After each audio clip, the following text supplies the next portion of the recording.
My name's Elizabeth and I attend Hackney Quest. We want to get our voices heard without going to protests. My name's Tanaka.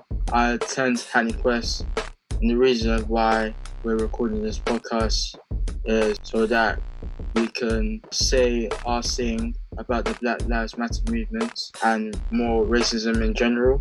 My name is Grace.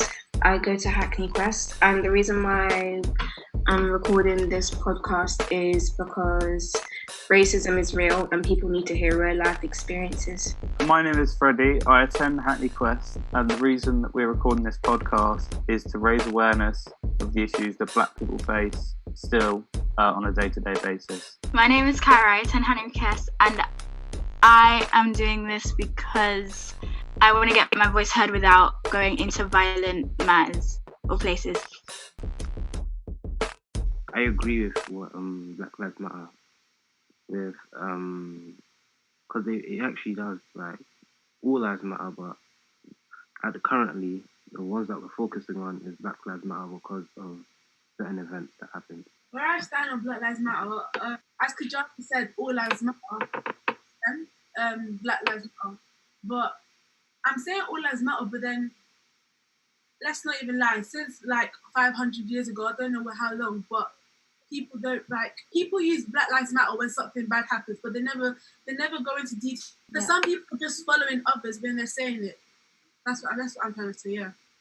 I very much support Black Lives Matter. I think it's a very good movement. It's a very reputable movement, and I think it's the culmination of hundreds of years of systematic oppression against Black people, and that's why it's so loud and vocal at the moment. I also think that it's great that so many new people have got involved in Black Lives Matter and been more vocal than they ever have been before. But at the same time, it shouldn't take the murder of an innocent Black man to spark this conversation about these obvious racial issues. It should have been addressed a long time ago, but I'm hopeful that we'll start to see change soon. My perspective on Black Lives Matter, I completely agree with it, because I believe that no one should be treated differently because of their colour, and the fact that there's thousands of protests for one Black man dying because of his colour, I think is really nice.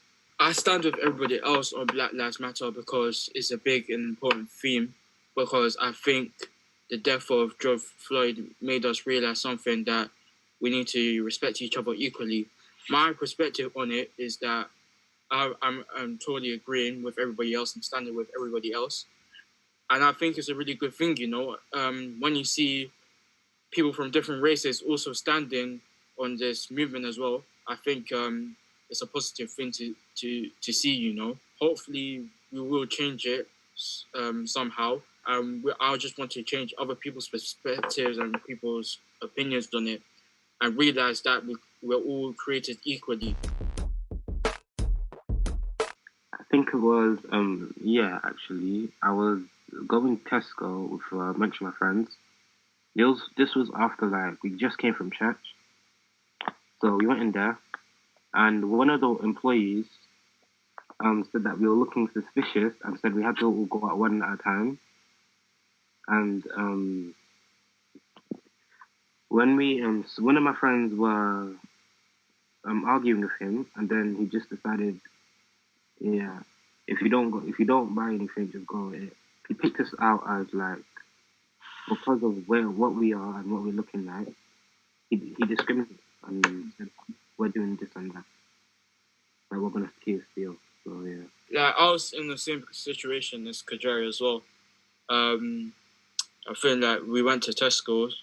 I think it was me, Kyra, and some other guys. I think it was about there was this Asian man.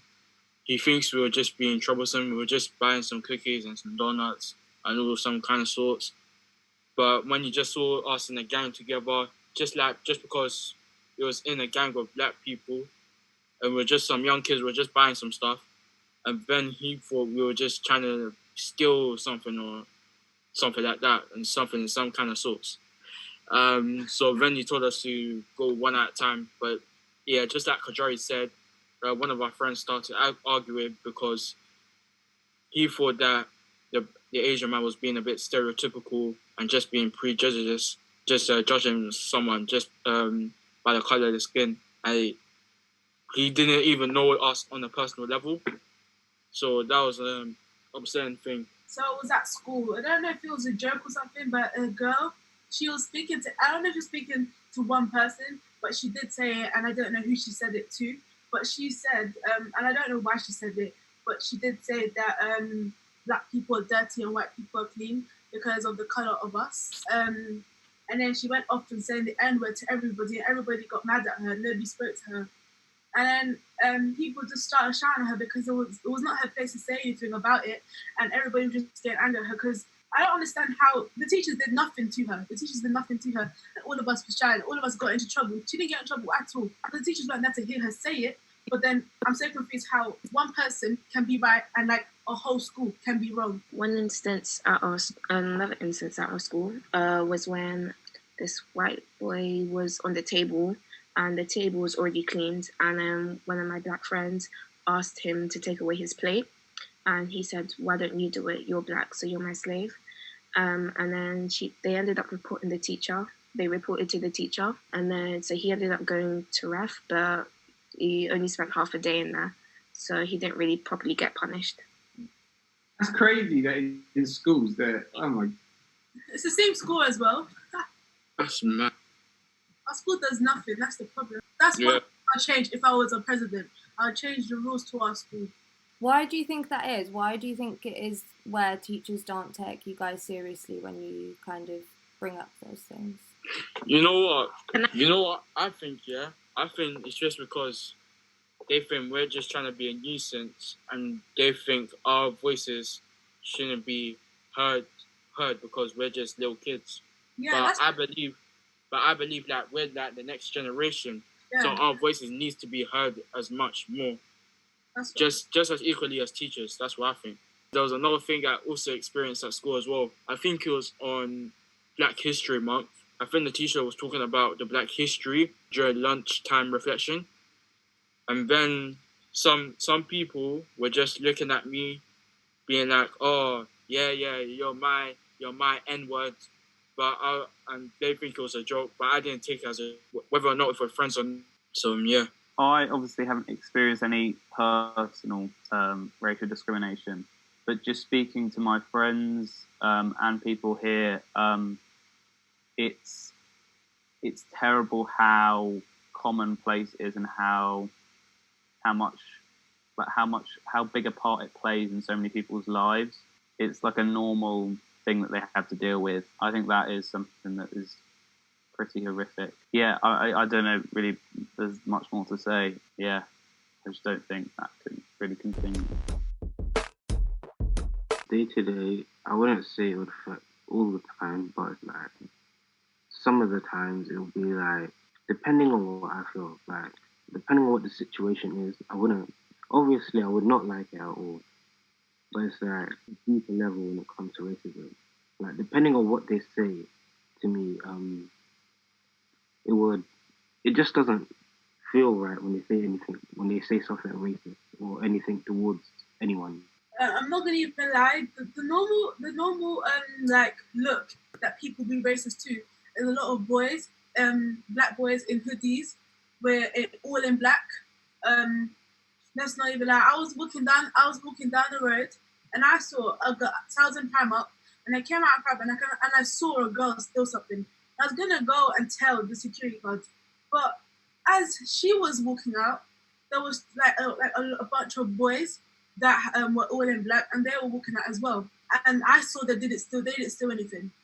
But as they walked out, the security guards went to them instead of the girls, and because they didn't fit to go to the girls because obviously the girls were white as well. So I don't understand why. I don't understand why it has to happen to us youths, because let's not even lie. I don't know why they do that. It's because they're the ones we're looking up to. So if they're being racist, we're gonna learn that, and then they're gonna take the white not trying to be rude, but some white people take the advantage, knowing if they see somebody that's black and they look suspicious, they're gonna do something, and they're gonna get away with it, while the others get in trouble for no reason. I feel as though as a black female, I'm not as affected as black males, but I still feel as though whenever authority is walking by or driving by, I feel as though I have to walk with my head up with a big smile on my face so that I don't seem suspicious. I think racism and a racist society affects me in a totally opposite way to anyone else, any of the other young people here. I think the fact that society at the moment is inherently racist gives me an advantage that no one else does. That's not something I want, but it's something that I need to recognise my own privilege. And I think that's something that needs to change, but it's something that won't change without serious opposition and loads of people calling for change. And I think I'm privileged in the fact that I don't have to adapt myself to any type of situation. I can go in and be whoever I like and not face any sideways looks or snide comments. And I think that's something that me and any other white person, regardless of who they are, regardless how much money they have or anything else, every single white person has that privilege, and it's something that needs to be addressed. Yeah, I mean, I think it's just like what everybody else says. I think it's just like seeing other people just like with a different style. So just like what Elizabeth said, like black people with hands in their pockets and hoodies up.